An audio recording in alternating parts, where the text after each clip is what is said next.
everyone. Welcome back for a brand new episode of The Witching Hour. I am Perri Nemiroff. That's Haleigh Fetch, but we got to get those introductions out of the way because we have Gary Dauberman in studio right now for your feature directorial debut, Annabelle Comes Home, and I'm not even going to bother to list off the whole bunch of other projects that we greatly admire that you've worked on, so we'll just say Annabelle Comes Home for now. Well, I'll say it. Everyone loves it, so let's raise that flag. Well, just so you guys know, I haven't seen Annabelle Comes Home yet. Haleigh has, so we're coming at it from that approach right now. But I'll throw in Annabelle Creation because I freaking love that movie. We wanted to start a little by getting a sense of how you got into the industry to begin with, because usually I like to look up, everybody's gateway to filmmaking, and I couldn't find anything on you. Wonder why that is. I don't have any social media or anything. I moved out here in 2002. I wanted to write. I wanted to make movies. And I moved out and did none of those things. I cater waitered and I waited tables. I bartended. And then, I interned in a lot of places. And one of the places I ended up was with a woman named Catherine James, who managed Quentin Tarantino very early on, and Roger Avery and those guys. And I got a good sense of what the writing life was like through her. And then, but that took, doing that and then writing, and then I would, bartend or when I say bartend, I mean more like fucking like busboy or something, at night. And then I would go home and I'd write a little bit. But it got, it was just, I wasn't getting a lot of writing done, so I took some time off and, saved up, a couple $100 really. Took a month off, wrote a spec, and that was really what got my, the attention of agents and studios and stuff like that. And it was a spec called Death County, which was very much my love letter to John Carpenter and Big Trouble in Little China. And when I said love letter, it was just a complete ripoff of Big Trouble in Little China. But I still love the script, and that just got me my agent. That got me the studio stuff, and then from there I was kind of on people's radars, as it were. And then I started to do sci-fi movies. So they would write. So this is when Sci-Fi Channel was doing those Saturday night. Maybe they still are, but they were doing these Saturday night movies. And they had, they would come to me. They're like, "Hey, we have a title, we have a cast, we have a location, we have a director. We really need a script because we shoot in a week and a half." So we'd take the weekend. I'd take a couple days, and I would bang out a script. Using the guidelines like the locations and all that stuff, and I would just write a script. I feel like that's the ultimate boot camp. Well, it was very much like it felt to me like what the Roger Corman without Nicholson or anything, but it was just me. So it was very much. It really was a great way to sort of build that muscle of writing something very, very quickly, and then seeing what it was like through production and seeing what when someone takes your words. And I haven't seen any of those movies, but the scripts but yeah, so that's what started it. And then from there you start to get more and more notice, and people start to bring you in on more meetings, and from there it's Was it always that, or did you ever say when you were a kid, I want to be like a firefighter when I grow up? No. It was never a firefighter. Okay, I'll take you through that. Like when I was a kid, I really wanted to be a Disney animator. I was way into animation. I loved all that stuff. I really like that reaction to Disney animator. Well, we talk about this frequently, where there's like every single horror filmmaker we talk to, it's, the evil, sinister side that comes out through the movies, but then there's like a sweetness to it. So I hear Disney animation, and I have Toy Story 4 running through my veins right now, and I think awe is the only response I could have. And I think of it, and having just seen Annabelle Come Home, I think I don't know, I see like an animation influence in some of your staging. Oh, cool. It could help that there's a doll involved. Yeah. Now I'm gonna watch it with that in mind. Actually, speaking of Toy Story, that got weird. But I love those moments in Toy Story 4. There was really some tense, scary moments in that movie, which I really dug. But yeah, I wanted to be a Disney animator. I got very, very much into comic books. Tim Burton's Batman was a huge influence on me as a kid. Raiders of the Lost Ark, one of my favorite movies. But then I went from Disney animator to I wanted to be Todd McFarlane. I wanted to be Jim Lee. I wanted to be these guys at Image Comic, and all Neil Adams. but I learned pretty quickly I was not up to snuff when it came to the art side of things. But and then I talked to a lot of horror filmmakers and stuff, and they always talk about how I'd get my friends over and we'd get fake blood and we make these little short movies, and I just didn't have that. So what I had was I had a pen and paper, and I had computers and stuff, and so that's what really kind of writing was accessible, and it was free, and it wasn't a lot of money involved. So and I worship from a very early age I really loved Edgar Allan Poe, Christopher Pike, R.L. Stine, and then of course Stephen King, and all those. Like I just really loved those stories and stuff. So that's what really got me into writing and things. And it was really the one thing I was okay at, because I was terrible at everything else: math, science, sports. Like there was nothing I really excelled at. And writing was one of the things. Like this doesn't feel so challenging or so. But I enjoyed it. It was one of those things that I really enjoyed, and just would do on my free time, as opposed, you know what I mean? And you kind of look for those things, like what am I doing on my free time? And so I was like, oh, this is one of those things I want to do. So you had your sci-fi boot camp, you got your your feet wet, you wrote a spec based on Big Trouble, one of my favorite films of all time. Me too. How did you get involved with New Line and the Conjuring universe? Because you've set up like it seems a very happy symbiotic relationship there, where you continue to work in that universe, or with New Line. Mm-hmm. How did that relationship develop? New Line had brought me in for a round table. A great guy named Gary King read a script of mine called Burst, that another spec I wrote that I love, which is people stranded in a snowstorm, and one by one they just start spontaneously combusting. Oh, which is another spec I hope sees a lot. I really love that story. But he read that and brought me in for they were doing a round table on Nightmare on Elm Street, the reboot after that had got made, and they were going to do some additional stuff on it. And I did some. I met everybody through that.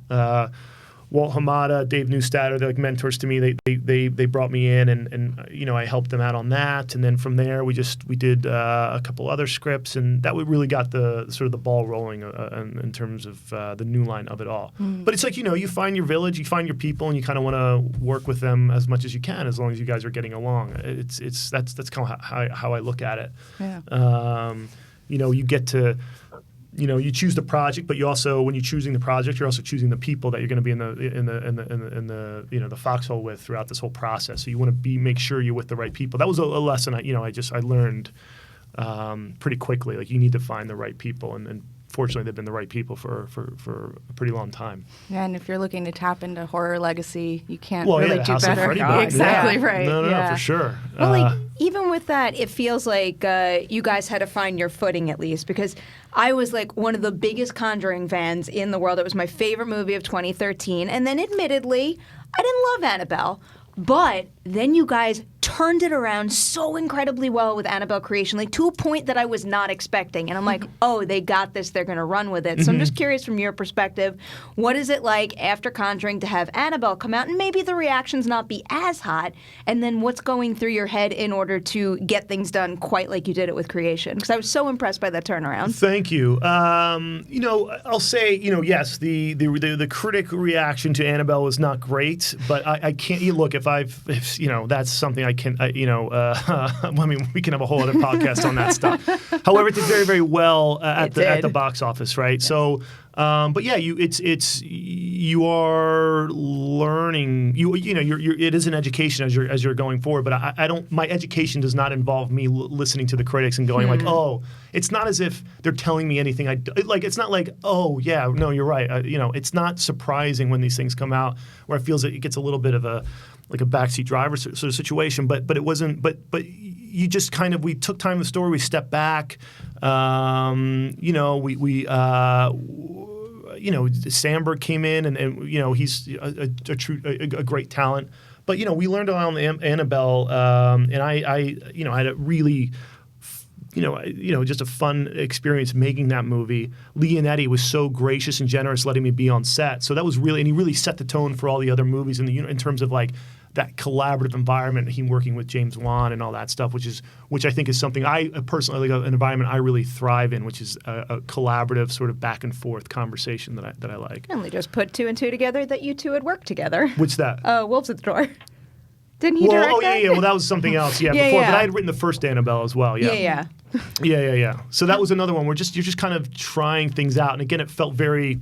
I don't want to say like it felt like the Corman, but it was just like, hey, let's just try this and see if it works. And if it doesn't, it's not a huge investment. Mm-hmm. We can sort of move on. So it's been an education, it's been an experience, but I think fortunately we're getting better with each one. Absolutely. It's not easy this day and age to put together a great cinematic universe. It feels like so many out there have tried and failed, but you guys seem to be getting better with every single installment, which is awesome. I hope so. And I think we you sort of take what you learn and you carry it forward. But yeah, and again, it's finding the right people to work with and all that stuff that really helps. So how far back in that process, because you've been with it for a long time now, did the sort of seed of this idea for Annabelle Comes Home and this sort of like team up of some of the greatest from the franchise, some new characters, and unleashing them all in one film sort of come about? I will say not too far back. I think when we do pride ourselves on this universe is not thinking too far ahead of ourselves, because I think it's a fool's errand, and we kind of think of what movie we're working on in the moment. So it's really Annabelle creation's done. People seem to really respond to it. It's hard not to go, okay, well, what's next? And then James had this great idea of, hey, what would it be like to bring in the doll in the presence of the other artifacts room? We see this room in so many of the other movies. It'd be really great to explore it. For a movie, and that's an idea that I really sparked to, because I couldn't think of. I mean, if I sat in a room long enough, maybe I could, but I couldn't think of. We sort of talked about the mythology of the doll and creation, and I didn't want to go. You don't want to make it so big. So in this one, I thought like, oh, if we do that, then it's an organic way to really talk about somebody I wanted, or explore somebody I had been thinking about, which is Judy Warren, and what it would be like to be the daughter of Ed and Lorraine Warren, these paranormal investigators, and grow up in a house with this room of, haunted, cursed, evil objects. So I thought that was a cool way in and a cool opportunity to really just kind of dig into and explore. And how soon after that did you decide that you wanted to direct, and all that came together?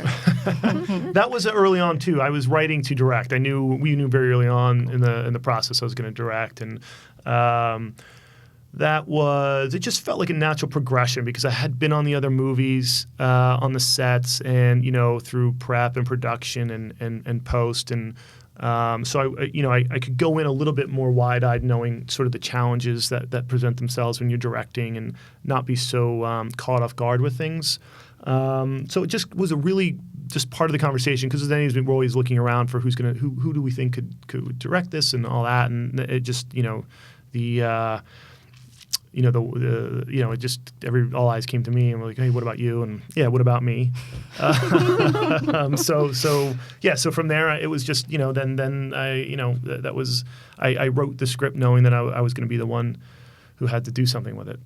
I bet you put a lot of love into that script. Did you go into it with all the confidence, or did you need like a pep talk from anybody that, now you were ready to direct a feature film? No, it was there was certainly some pep talk, going like, oh, guys. But yeah, there were certainly some pep talks, of course, everybody's always so supportive and so encouraging. But from the writing side of it, it wasn't like, you said you put a lot of love into the script, and there was a lot of shorthand there, because I knew I was going to be the one who was going to. So I was able to. I kind of knew who my DP was going to be, so I could call him up. I could call. James was there, so I could really. I wanted to get the script out. I wanted the story down, and then get into the prep quickly, so we knew it. So I can get ahead of some challenges that normally. Sometimes when you're writing, you're going, oh, I really hope they'll have the money, or they'll have the time, or they'll have the wherewithal to really pull this off. And on this one, I could get ahead of that without the fingers crossed part of it, because I could get, hey, do we have the time, money, and wherewithal to pull this off? Yes. Okay, great. I'll write it in. So that was nice, and that was an advantage I could use. Did you have to know from the very beginning when you first started writing it that you had Vera Farmiga and Patrick Wilson involved? Because maybe this is just how my brain has been compartmentalizing things since the very beginning, but I'm like, oh, they are just like the main Conjuring franchise, and then everything else is with new cast members. Right. No, was there a version without them? I think, yeah, we could have made that happen for sure, but it just felt, what I like about having, other than it being Patrick and Vera, and they're fantastic, and they really ground, I think Ed and Lorraine really ground the series, and they're sort of the heart and soul of the series. But, knowing that it was going to be set at the Warren House and in the Artifact Room, it felt like an organic way to have them bringing them into the Annabelle franchise, as opposed to starting with how can we get Ed and Lorraine into the franchise. We didn't look at it like that. It was more like, oh, we can bring them in, and fortunately, Patrick and Vera, they responded to the script, and they're such great partners in this. And it was I had seen The Conjuring very early on, and such a I tell people it's such a, I think we've talked about this. I think it's rare when you're watching a movie going like, oh my God, this is going to be something my kids watch for 20 years from now. And I feel that way about The Conjuring. I really do think it was one of those kind of instant classics for me. So to see them walk on set of Annabelle Comes Home, and the Ed and Lorraine, Patrick with the sideburns and Vera with the Lorraine hair and shawl or whatever she's wearing, was a real sort of unforgettable moment for me. It was really a really cool experience. Taking a cue from what James started with the first Conjuring movie, what is it like going into this new movie with that New Line like visual style in mind? Because there's been a couple of like repetitive things from film to film that feels like it unites the franchise in a way that I really like. So is there any things that James or any other director for that matter did on some of the other films that you kind of wanted to add to yours? Well, I love the James Wan aesthetic. It's just the guy's he was a huge influence on me before I worked with him. I had seen a very, very early screening of Saw at the ArcLight in Hollywood, where he and Lee came out and did like a Q&A. Just as a fan, like I was always, I just loved him. He was a big influence on me before I worked with him. I don't know what. So I think I just I hope I sort of took some of that influence and used it in this movie. He likes his blacks black like I do. I don't. I'm not a huge fan of that movie movie darkness where everything's sort of bluish. Why you have to do that? You got to have it. But I think about in the first Conjuring, for instance, when Lorraine's in the basement and striking those matches, and and Leonetti was DP on that, and it was just such a fantastic job of just using that matchstick to really, like, that's the stuff that really I love, and I tried to do that a little bit on this one, where I could, just to get those pools of blackness, because anything could be lurking within there. Is there a tracking shot through the house? Oh, yeah, of course. Hands down, my favorite shot of the first Conjuring movie was that, and then also the stairway flip. Yeah. I'm obsessed with that. Yeah. No, of course, there's that stuff in there. There's always the wonders that we try to do. You got to be careful with those wonders. There's a lot of people, and then because sometimes you get in the post, you're like, oof, how can we speed this up? Like, we can't cut to anything. We just did it in one. So we definitely covered my ass on that a couple times, where it's just like, let's do it as a one, and then let's not do it as a one. Let's chop it up and get some coverage. Something I really loved, though, it has the one, or it has signature Conjuring verse elements to it. But this very much, Annabelle Comes Home feels like an evolution of sorts for the franchise. It has a different sort of tone, a lighter tone. Mm-hmm. It has a different visual style, very colorful. You bring a lot of energy and punch to the visuals. That's obviously something that James Wan does as well, but you do it in a very different way. And I'm curious, was that a concern at all? Because the brand has so far been pretty, very serious films. Mm-hmm. And this is a much lighter. I haven't said yet, I really love this movie. It's a blast, and you really knocked it out of the park. Thanks so much. Was that ever a concern to take it in a lighter, more colorful direction? Was it ever a concern? I think it was talked about, but I don't think it was talked about in sort of a concerning. Mm-hmm. Look, I think they've known me for years. They know my sensibilities. You know, I'm a child of the '80s. I love the Amblin style. You know, I like. You know, if we can get people laughing in one scene and then getting scared in the next scene, like that to me is a perfect little movie moment there. So they knew my sensibilities, and they really, you know, I think they all embraced it very, very early on. You know. There was the Bob character that I brought in really, really early on. That was the main point of discussion. You're gonna love I can tell you love Bob. I love Bob. But that was something that was talked about, and I was like, no, he's gonna be no, this guy, you know. But so no, it wasn't really a concern, and I wanted to do something just personally, just for me, that felt a little bit different from like, how can we make this?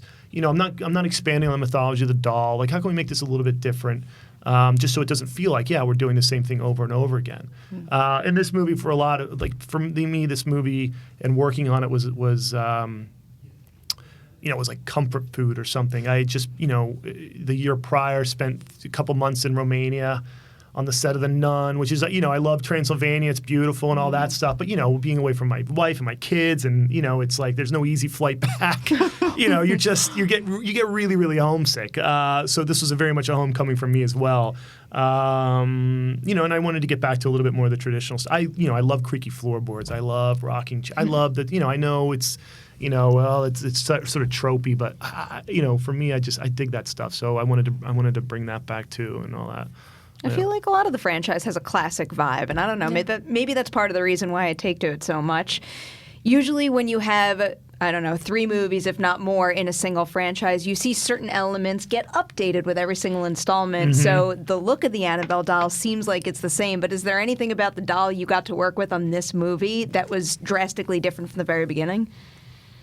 No, I didn't want to. Yeah, we you know, each filmmaker has done a little bit differently from designed it a little bit differently than how it was introduced in the first Conjuring. I went back closely to the first Conjuring just because we pick up where the opening of the Conjuring goes. So I didn't want it to be too much of a difference.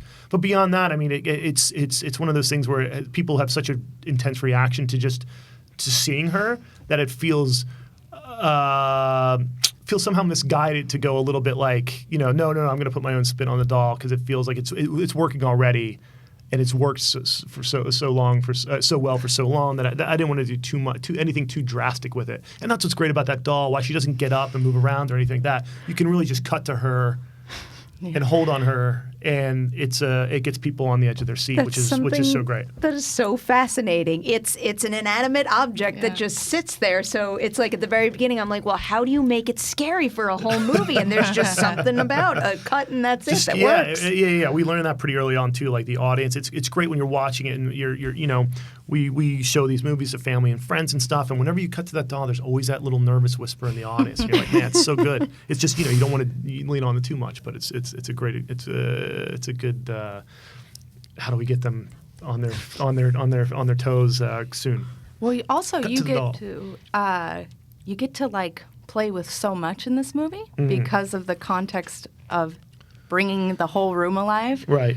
So, how did you decide how much Annabelle you want in the Annabelle film versus all these other wonderful things that I will not spoil that are in it?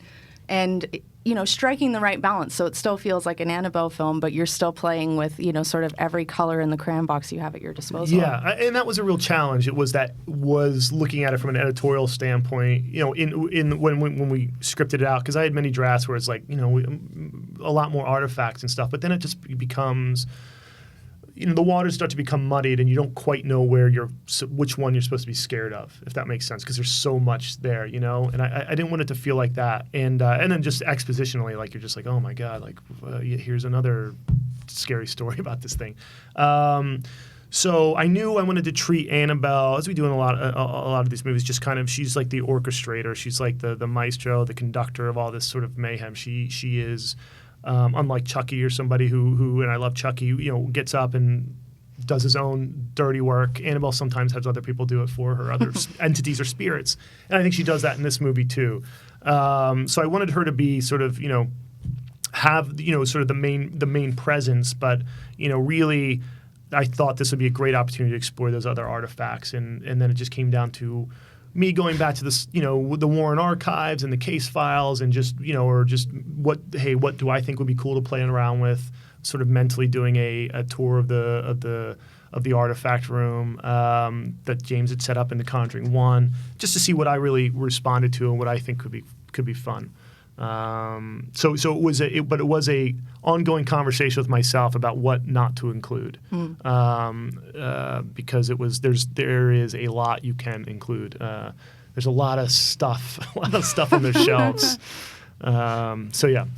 I just had a very vivid flash as you were describing that for whatever reason, that we need an Annabelle cartoon series, like a classically hand-drawn cartoon series, and it should just be Annabelle and Friends. I'd watch. Right? Yeah. That sounds great. I feel like there is something to be said for horror that bridges the gap for all generations. So that would be a great way to prime kids for when they get older and they can watch future installments of the series. That would be great. That would be great. Yeah.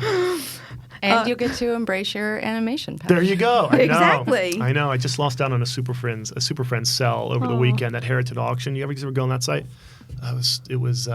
I completely underbid. Like I was like, I could probably get this for a couple $100. It was a couple $1,000 that I was going for. That's what I'm on those sites way too often. Yeah. It is a major problem for me. I'm surprised I don't own anything from The Conjuring because I went nuts over that. Oh, really? I'll never forget being on that set too. Back what was it, like 2012 or 2011, and it was called The Warren Files at the time. Yeah, that's and it's right. Like that just stuck in my head. Yeah. And like we saw Vera filming in the basement, and it's crazy to think about that and how important that movie is for this entire genre and for me personally now. I love it. Yeah, it's great.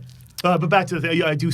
Like the you're talking about bidding on things like props and stuff. Oh, yeah. No, you brought that up, but I'm happy to talk about that because that is an outright addiction for me. It's become a little bit of a problem in my life. No.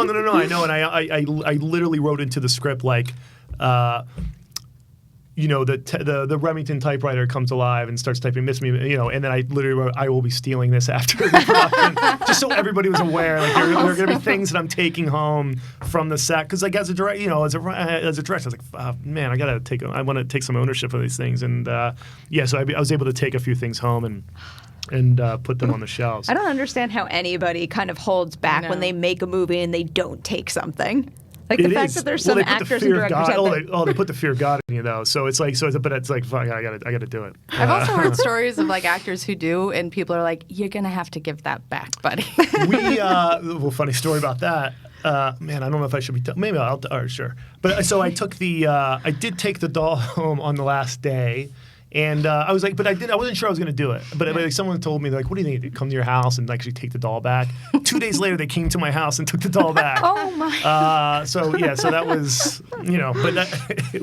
it was a fun 2 days, scaring the kids and whatnot. Oh, that's right. I was joking at the event that they should send you a gilded Annabelle doll if you hit a certain box office number. That seems That's well-deserved. a great idea. It's a great idea. Yes. I know.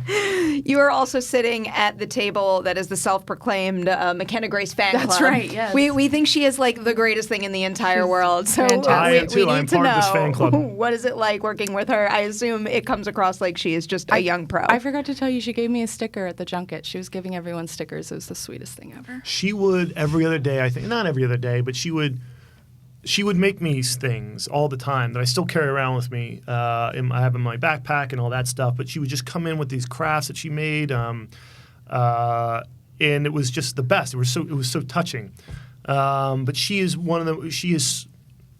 we've really become great friends and friends with her family, and she's so thoughtful, and she's such a fan of the genre. Like The Shining is like her favorite movie. Like she lives and breathes horror. She loves it. And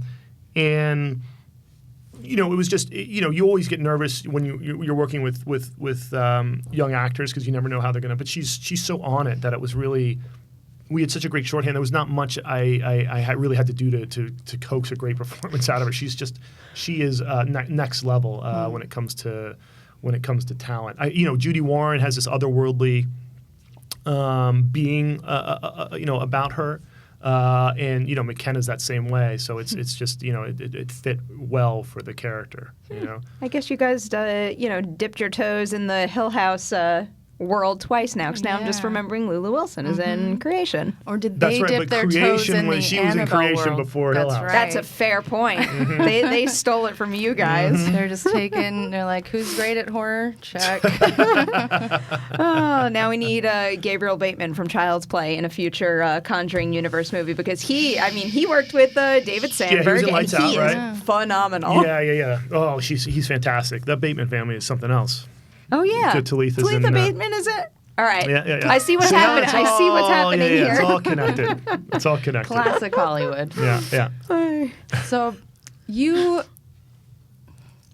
are obviously in this position to learn from some incredible filmmakers, having worked with one. You worked with Muschietti on it. Mm-hmm. Have you seen like a shared trait in what makes great filmmakers, or is it too individual? A shared trait. I think the first thing that comes to mind is that these guys, why they have a love of movies, they love making movies too. They love that creative process. I also find them to be, all the directors or the filmmakers I've worked with, they are also great collaborators. They're no one like, I got, this is all on me. They're very, they surround themselves with a great team, and they understand that and embrace it and are aware of that, as opposed to this is only good because I'm the only one who's doing anything here. But I think and I also think they're very, very. These are all boring answers. There's no secret, but they have a very, very strong work ethic as well. Sure. Which is, I think, really important. I know that seems so base and silly, but there's a lot of people out there who do not want to put in the work to get to where these people are. I see that in writers too. I tell writers who are starting out, the 95% of your mission is just to finish the script, because that really does take away 95% of the competition. Because there's so many writers out there who have unfinished drafts in their drawer, and if I only had more time, they'll find the time. You got to find the time and finish it. But these guys, I think they just have a really strong vision, really strong work ethic, and they love the process of making movies. And that's from soup to nuts. Every part of the process they really enjoy, and they're always learning, and they're always bringing something to the table. And they're just genuine. It's just been a blast to be able to be around people like that and soak it up. And I still feel like someone's gonna. Yeah, you know what I mean? Like, yeah, it's what are you doing here? Or did I won some sort of contest and there's a ticking clock there. But did you find that you also love directing and filmmaking? I really did, and and again, it comes down to I could see how it could be a miserable experience if you're working with people that you do not like and you do not enjoy and you do not respect. I can see how it would be a slog to get through, but that was not the case for me. I had I had worked with a lot of the other people on the other movies, but I hadn't worked with the cast yet. McKenna, Madison, Katie. So they were really the question marks. But as soon as they walked in the room, as soon as I sat down with them, they were no longer question marks. They became really answers for me. They were so thoughtful. Just great storytellers in their own right, and were always quick to come up with suggestions and, hey, let's try this, let's try that. And that was part of going back to the, just finding out what my process was really seeing a scene and putting it on his feet and like, let's play around, let's see what works, let's see what doesn't. And that was it's a lot of fun to not have the stress of like, I got to know it all on the first take. There's a process of discovery there, and they were all willing participants of going through that, sort of excavating like what the final, what the final scene is going to be, which was a lot of fun. It really felt like I was making a movie with a bunch of my friends. You could feel that. That's part of the reason why I love the rise of social media. Like, I know there's some negative elements of it, but when filmmakers and cast members, they share some of their experience, and you kind of get to associate with a movie that you love in that way too. It's like I feel that same way about the It cast and crew. Yeah. There's something about it that Really. makes those movies mean more to me because they've kind of made me feel a part of it in a weird way. Right. And there's a strong connection. Yeah, everybody is so super tight. Still, they'll get together when they can get together. It's just a really, and I think that has a lot to do with the Muschiettis and how they, they're just how it is being on set and all that stuff. And I think if it feels like it's a pain in the ass or like work, I think it's like it's harder. I think it's I think that can show. I think if you can have a sense of fun and playfulness, I think that can really come through in the final product. So that was something that was important to me. Is there any part of either this film or any of your other writing where you kind of got bogged down in that mindset where you couldn't kind of be playful and crack through something, but then all of a sudden you realize, like, you got it, and how, I guess, did you motivate yourself to get there? Oh my! I mean, every time I start a script, it's that blank page, that first. Trying to figure out what that first scene is, or what that's the toughest part for me. It's just getting started, and you feel like I forgot everything. Like, you know what I mean? Like, well, I got to reteach I got to go back to whatever. Or go, how do I format again? It just feels like I'm a beginner all over again each time I start with a new script. So So I do get bogged down and all that stuff, but then you hit that. You just hit that stride of something clicks and you can be a little bit more free in playfulness, and that's where the good stuff comes and the pages start to come, and then then you get slowed down again and all this stuff. But you know what I've learned now is I don't have to write a script from beginning, middle, and end. I can jump around. I can go if I'm stuck on something. I know how it's going to end. Let me start working on the ending, or I can go back to a scene that I skipped earlier or something like that. So I've allowed myself to free myself up for not having to be like. I don't have to go from page 17 to 18, 19. I can go from page 17 to 37 if I want to, and just and that helps me, get through all those, like, when you're just lost in like what am I going to do? I love that. Thing. Every single time I write a written review rather than one of our videos, I always write the whole thing first and then write the intro paragraph after. Oh, really? Every single time. Because the intro is the toughest part? Yeah, and something about having written the rest of it gives me like a better understanding of what like that overview paragraph, the primer paragraph needs to be. I always think that I'm writing the intro and then I'm like, oh no, that's actually the third paragraph. No, that's what happens. Yeah. The beginning it's so tough, and I will often skip the beginning as well, and just jump right into somewhere in the first act that just makes sense, because you can lose a lot of time just trying to go, what's the perfect first thing. Do you think the beginning or the ending is harder? I think endings are really, really tough. Yeah.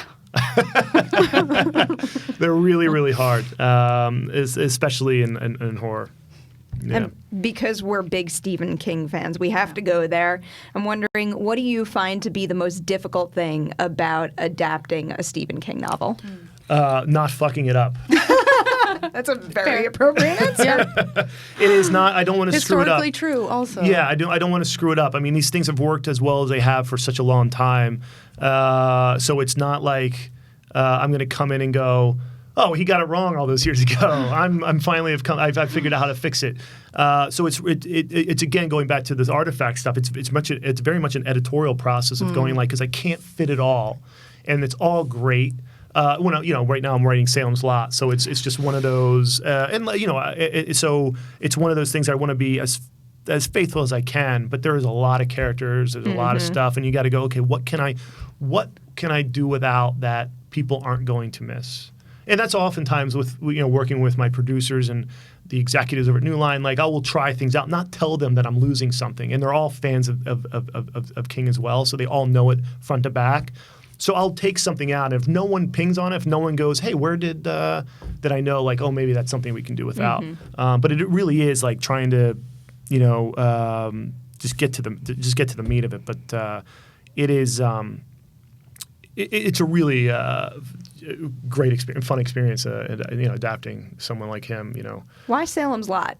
Because why not is a good response, but there are so many Stephen King novels out there that are well worth adapting. I'm just curious why, especially when we do have the miniseries for that one. Like, why now for that one? Well, we had the miniseries for it as well, right? As well. And I would dare say that's probably more iconic of a miniseries than the Salem's Lot miniseries of David Soul. And then they had one. They had a separate. They had another one that was. And by the way, I love the miniseries. Yeah. And then they had the other one a couple, 20 years back or so. But it has not had the big screen present. It had not has not had the cinematic treatment that that it has. I personally have not seen a really great, terrifying vampire movie in a very, very long time. So it feels to me like it's the time is right for that. I have a question Sure. for you. How deep does your Stephen King lore obsession roll now that you're playing with not just it, which has some of the most insane lore, but also the connections between Salem's Lot and the Dark Tower series are rather intimidating. So They are intimidating, but also very, very exciting. Yeah. Yeah. I mean, that's so I know that I know the stories around the Salem's Lot. That's what makes me excited about the movie too. I think we can tell a whole host of stories if God willing, the first one works out. Right. But yeah, I can get pretty deep in there. But I mean, there's I think. I was telling someone earlier one of my strengths and weaknesses are that I have a terrible memory. So it's not like when I'm sitting down and writing something, I'm not going. So I would love to have an encyclopedic knowledge of this stuff so I could sit there and teach a class or whatever. But when I'm sitting down to write, I'm also not going like, oh, well, they already did that in such and such a movie, which I think stops a lot of people from writing a lot of times because they're like, well, I can't do that. Even though you can take the same idea, we can all take the same idea, and it's going to turn out three times over. But so yeah, I can get there pretty deep with the King lore. But there are a lot of people online that I would not want to go toe to toe with.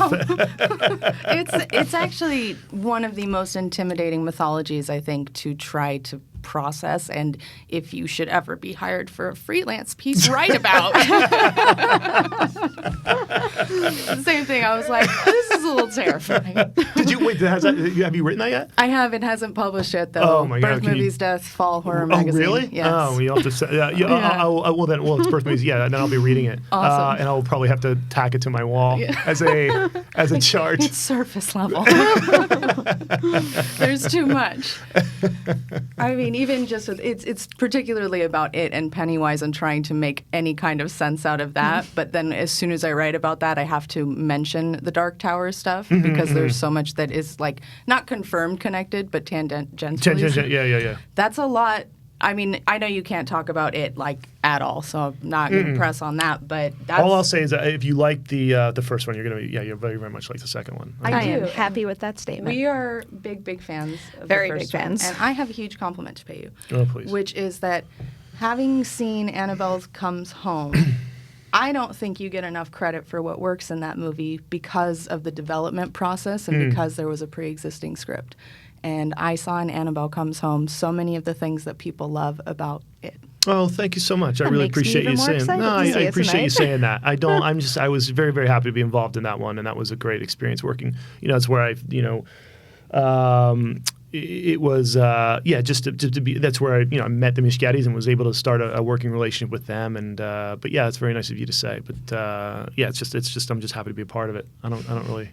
It's beyond just a that, compliment. but thank you so much. They're a very special duo too. Actually, I wanted to ask you, in the horror genre, whether it is like a new piece of tech, a new style, a new trend, another filmmaker out there. Is there anybody who's doing something for the industry right now in the horror genre that really excites you for the future? Oh my God. I don't know. I'd have to turn. I don't know. I'm just interested to turn that question around to you. I read a lot of. I don't know. I read a lot of novels. I read a lot of.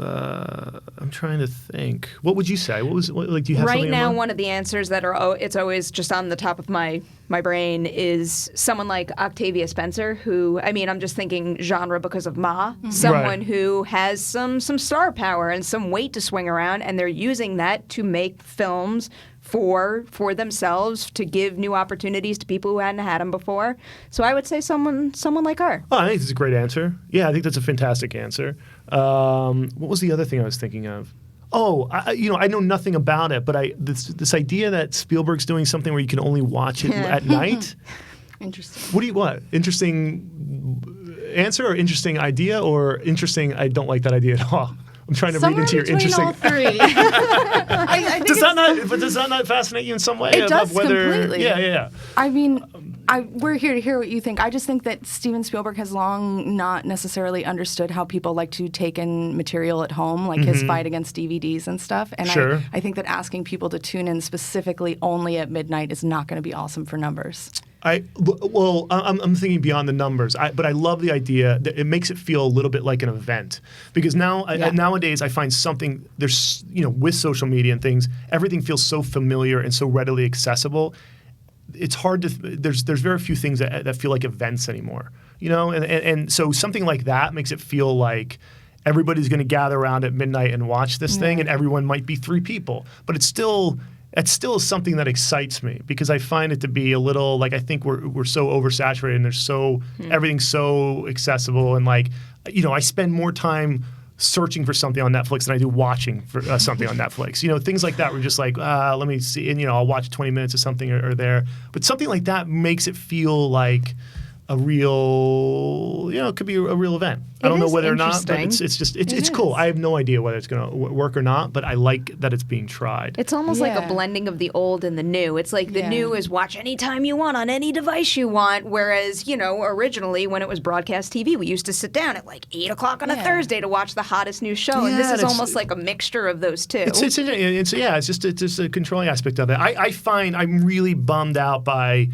I understand how shows are now being we can watch it all at once. We're getting all the episodes released, but I really do feel like that takes some of the conversation away, because I can say, oh, did you watch this? Did you watch this series? And you're like, yeah, no, I finished it last night. And go, no, don't tell me anything. I didn't watch it yet. You know what I mean? As opposed to something where it's like we all have to watch it at the same time, and then we're all part of the conversation. I was hoping, I liked Swamp Thing we did is being released week to week, and I was kind of hoping that would be kind of a throwback to people just getting caught up and being a part of the conversation and whatever. Whether it is or not, I don't know. But I like that old school vibe of it, of just being like the water cooler conversation. We don't have that much anymore. I mean, Game of Thrones was that's part of why I think it was such a cultural phenomenon. I know, but I haven't seen the last season. We can't talk about it. Case in point. That's a bold move, not watching the final season yet. No, I know. I'm way behind on that. I know. What are you caught up on now? Whether it's a show, just a series of movies, a book, anything at all that you would want our viewers to watch, read, listen to, anything at all? I think I'm late to the party on this one, but I just 2 days ago finished the first season of Cobra Kai, which is I thought was just perfect from start to finish. Have you guys seen it? Yes, I haven't. I'm a big fan. It's a big hit in this summer. I absolutely. It was, sometimes I'll watch something and go, damn it, I wish I was a part of this. And that was one of those things. There were a million and one reasons why I thought that was not going to work. And then they exceeded my expectations in so many ways. It's like I got to, look, I've had such a, it's been a very stressful, anxious time. And to be able to rely on that to just get me, it's just all this waves of nostalgia. And they're so great in it. I mean, there's really just I think you can just come into a cold and still see what a well-executed show that is. So I have not started season 2 yet, but I can't wait to start season 2. But that is something that I'm going to be singing its praises for a long, long time. YouTube's working on some good original content. You should watch Impulse also. Oh, I feel really? like Impulse didn't get nearly as much love as it should have. And it was okay, good. Cool. Yeah. What I don't even know. It was kind of the sequel-ish series to Jumper. Oh, yeah, but it is not really connected to Jumper. It's its own thing with new, really rich, interesting, layered characters. I was very into it. Okay, cool. All right, yeah. I would definitely check that out. No, Cobra Kai really opened my eyes up to what really. I mean, I don't know if I watched any other YouTube things, but I'm kind of into it. I think that's their first breakout hit. Really? I think so. Yeah. Yeah. Do you want to ask burning question number 2? Of course, as we do. wind down. Yes. Okay. We always ask our guests. It's our favorite question. Do you have any pets? That's right. I do have. I have a Chug Po. Ooh. I have a terrier, like a Chihuahua Riz. We learned about so many different dog breeds here. What dog names? Dog breeds. Oh, dog breeds. A Chug is a Chihuahua pug. Okay. So he's got a big fat body and a little head. But he is, he's one of my, all my pets are one of my reasons for being. And then we just recently, my daughter turned 6, and for her birthday, we went in for a hamster. We came out with a guinea pig. So we have a guinea pig named Bagel. That I never really cared much for guinea pigs, but they have like personalities and stuff, and like they like to be held. Well, didn't you watch Fleabag? No, yeah, right, yeah. But no, I really dug it. I dig. Bagel has been a welcome addition to our family. So that makes us very happy. Yes, Thank you for indulging. Yes, I preferred dogs over people for sure. No, present company excluded. Thank you. Much appreciated. It's surprising how many horror, or not surprising, just everybody that we bring in for this seems to freaking love animals. No. I'm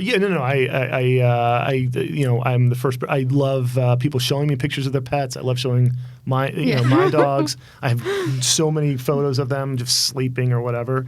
But also, they're the ones when I'm 3 a.m, I'm writing, and they're the ones sort of just laying down. I can just, play around with for a little bit. I'm telling you, it's something about what I was saying earlier. There's something about the horror community. We make all this like twisted stuff, but we're all like super sweet, like pet-loving people. Cuddly bunch. There's something about it. I don't know. I'm glad we got to that question. We do have to wrap this up, and I want to let you guys know we are wrapping this episode early because when you see Annabelle Comes Home, you're going to get to see a conversation with Gary and Haleigh about all the ins and outs, the spoilery, fun stuff. So that is a wrap on this episode of The Witching Hour. So before we say goodbye, some social media shout-outs. I mean, do you have like a website or anywhere you want to direct people? No. In that case, I'll tell you guys. Yeah, to the theater. Annabelle Comes Home, June 26th. Check it out nationwide. Enjoy, and then tell us what you guys think. Haleigh, where can everyone find you on the internet? You can find me on Twitter at Haleigh Fouch and on Instagram at Haystack McGrugan. And I am at P. Nemiroff on Twitter and Instagram. Thank you so much for being here. Thank you guys so much. Huge I appreciate it. Congratulations to you. Thank you very much. Thanks to everybody out there watching. You have officially survived The Witching Hour.